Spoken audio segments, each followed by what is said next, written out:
I'm Jordan Peele. I'm the writer, producer, director of the movie Us. There's a family in our driveway. So here we have the scene where the tethered family arrives at the Wilson house for the first time. Jason, of course, says there's a family in our driveway, a line designed giddily to attempt to be an iconic line like "they're here" from the Poltergeist movie, and sort of help congeal this sense of an Amblin-esque predicament with a black family in the center of it. What? Zora, give me your phone. I'm not on Zora! This is the point in the movie where I want the terror to really kick into a new gear for the audience.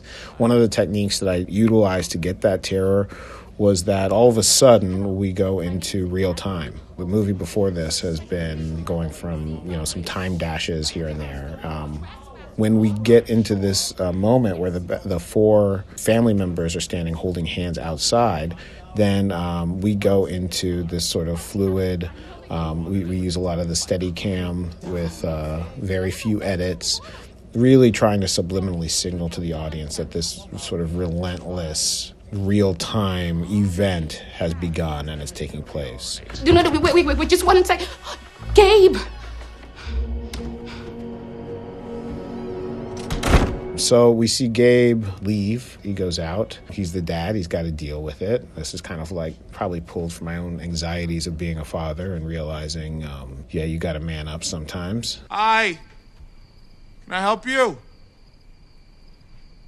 One of the things in the scene that really inspired me was the scene in Halloween where Michael Myers has the ghost sheet over him, and no matter how many questions he's asked, he just doesn't respond.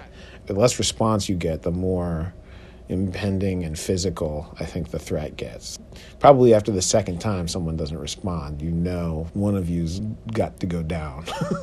I asked you nice. Now I need y'all to get off my property.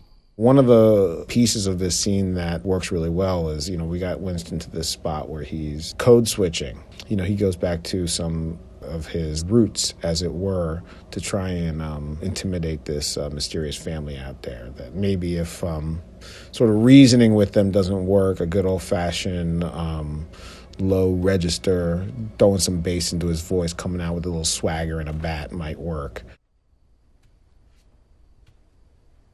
Okay, let's call the cops.